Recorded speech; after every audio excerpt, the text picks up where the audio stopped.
pensar, está la R de rediseñar, está la R de reutilizar, está la R de reparar, y así hasta completar entre 8 y 10 según el enfoque que queramos adoptar. El mensaje central ahí, por ejemplo, volvámonos a repensar, es que si las personas toman conciencia de que podría no ser necesario emplear papel o emplear algo fungible, o sea, algo que solo se puede usar una vez. Eso incluye los plásticos de un solo uso. O emplear un mobiliario o un equipo electrónico que tiene obsolescencia por diseño, sino que por el contrario se emplean medios y recursos y materiales que tienen una larga duración. En ese momento, cualquier persona, no solamente el jefe de compras de la organización, puede definir de una manera que sea mucho más precisa y que contribuya más a la sostenibilidad, una opción de empleo de esos materiales, en el ejemplo que acabo de dar.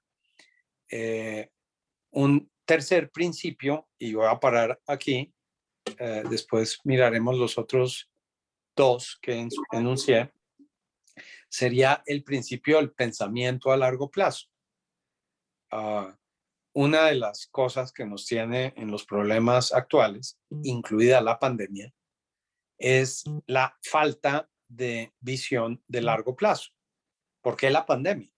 Porque hay ciencia que ha demostrado que esas pandemias que ha habido, esta pues ha sido la más impactante en los últimos 20 años, pero ha habido otras pandemias en los últimos 20 años. Han sido el efecto de entrometerse y deteriorar y a veces extinguir la biodiversidad, que es la que nos protege precisamente de situaciones como la que estamos viviendo. De no haber sido por los mercados de animales salvajes en Wuhan, en la China, muy seguramente no estaríamos contando esta historia que ya ha durado 2 años. Los animales salvajes son portadores de virus que cuando no interactúan con los humanos simplemente no tienen efecto alguno, semejante al que la pandemia nos ha traído. Por el contrario, cuando forman parte de esas cadenas de, comillas, valor, en que se utiliza a esa fauna salvaje de alguna forma, a veces como alimento, a veces como insumo para algún proceso, estamos jugando con candela. Y gracias a y los chinos no son los únicos los que lo han hecho, gracias o sea, hay algo que sí es completamente seguro, y es que el virus de la COVID, el 19, o sea, que genera la enfermedad de la COVID-19, no nació en un laboratorio, nació en una plaza de mercado en donde se vendían, porque eso ya lo suspendieron, de forma impune, animales salvajes. Entonces, esa carencia de pensamiento de largo plazo, que el calentamiento global también es un indicio de eso. Las empresas petroleras en la década de los 60s y de los 70s ya sabían que la quema de combustibles fósiles en motores de combustión interna, en plantas generadoras de energía eléctrica, en calderas industriales, iba a tener el efecto de generar calentamiento global vía los gases de efecto invernadero. Eso se mantuvo en privado, eso no se divulgó, por supuesto no se tomaron acciones, y hoy día la Shell está contra la espada y la pared porque un juzgado de Holanda la conminó. La Shell tiene doble nacionalidad, británica y holandesa, Y en Holanda un juzgado la conminó a reducir significativamente, de hecho significativamente es a cero, su contribución al calentamiento global.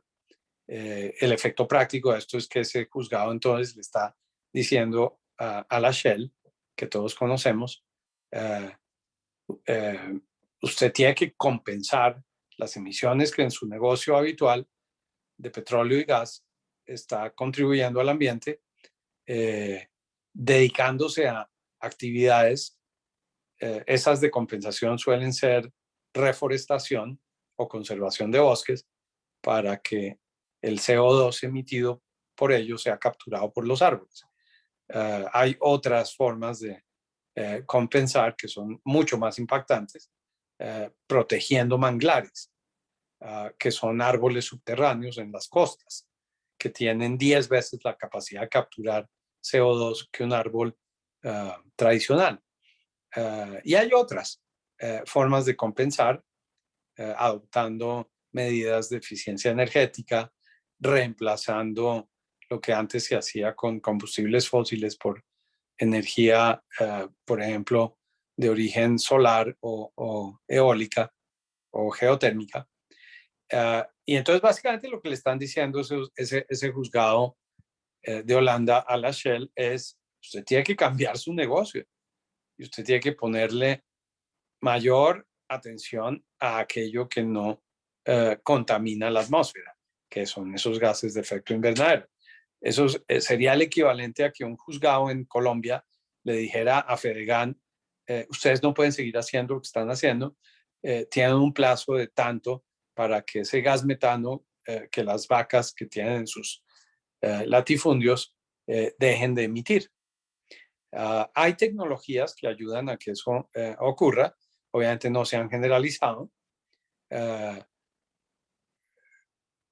Simplemente para que conozcan algo de lo que discutimos dentro de la Cámara Verde, pues hay prácticas silvopastoriles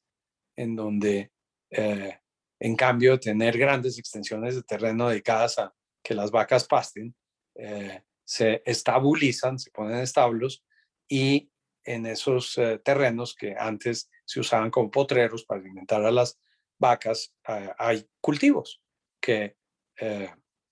reducen la huella de carbono y que seguramente también absorben algo del metano que emiten las vacas. Entonces, ¿dónde es que está el ser en toda esta historia en el pensamiento de largo plazo? Está en el hecho de que las personas tomen conciencia de que lo que hoy hacen y si lo hacen dentro de sus empresas, pues tienen unas repercusiones aún más notorias, está afectando las posibilidades de que sus hijos, sus nietos, sus bisnietos respiren aire puro, tengan acceso a agua sin contaminar, se alimenten de fuentes que no contaminen, etcétera, etcétera. Ahí está el ser presente, un ser, y entonces pues sí me voy a adelantar al cuarto de los 5 que les dije que iba a mencionar, una conciencia de que somos uno